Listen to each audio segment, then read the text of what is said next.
Call it the slow coast because it forces you to slow down, to stop looking at screens, stop running so fast, just to listen to your own heartbeat and your own breathing and the sound of the water.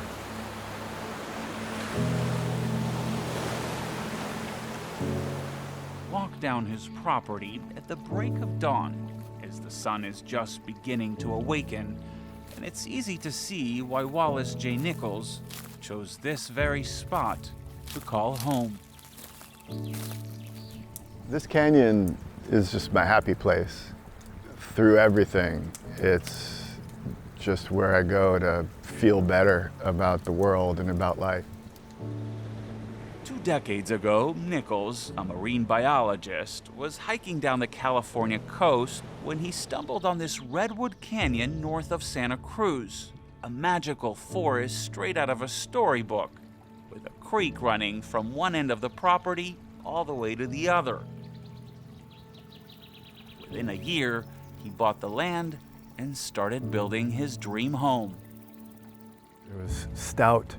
The beams were heavy. We built it out of recycled, reclaimed, old-growth wood.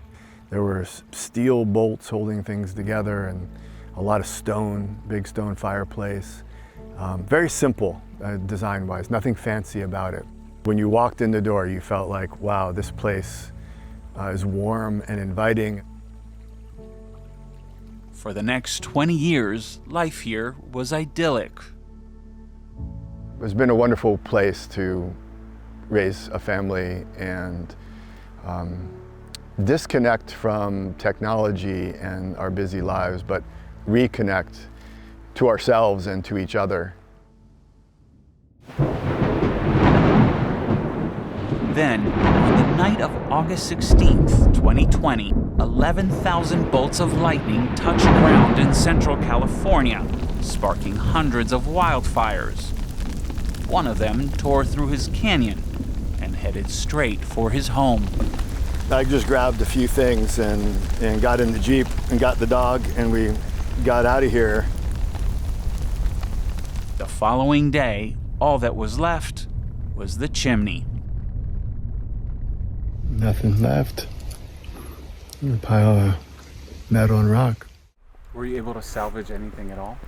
We really just salvaged fragments of things. A teacup, a couple pieces of silverware. I still find fragments of the kids' pottery just sort of in the soil when I'm out here. But there was nothing of use at all. It was just, everything was destroyed.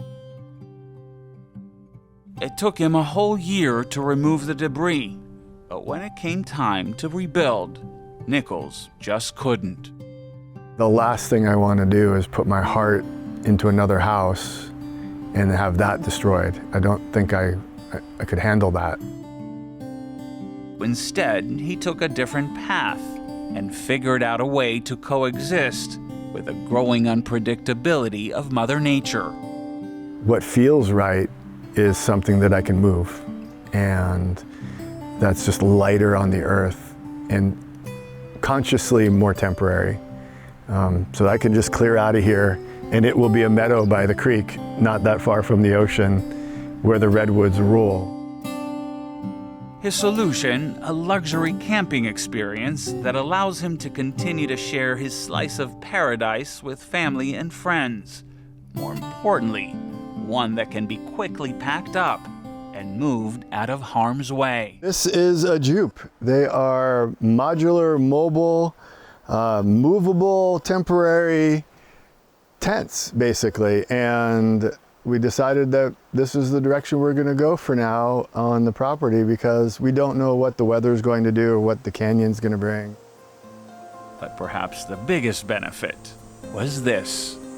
It's not a big area to hang out in, so they basically kick you out the door in the morning to go explore nature. What he realized is that while he still misses that dream house, these ancient trees are his home. Which is why these days, he's focused on helping them heal. Periodically, maybe every month, we climb these redwoods and just kind of trim some of the dead branches that didn't survive the fire. 2 years later, his redwoods are coming back to life stronger than ever. In fact, if you want to see their miraculous recovery, Nichols says, all you have to do is tilt your head up. It's gorgeous when you get up here and experience these trees in a way that I've never known them after living with these trees for so long.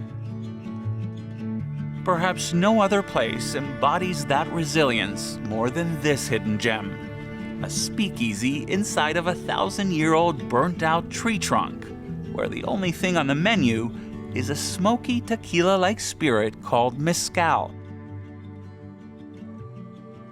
Part of the ritual at the Slow Coast now is to taste the smoky fire of the mezcal and then chase it with a little bit of the redwood growth tip. In every nook and cranny, there's a bottle of mezcal, and just above the charred remains, new sprouts of redwoods are rising high above. Cheers. Cheers. Salud. Ironically, after the fire, Nichols thought he wasn't able to save anything. Turns out, he was able to salvage the most important thing. These redwoods have seen it all. You know, some of them are 1,000 years old, and they've seen so much and been through so much, and yet here they stand, and they just keep coming back. And they're just the best teacher of resilience that you could ask for.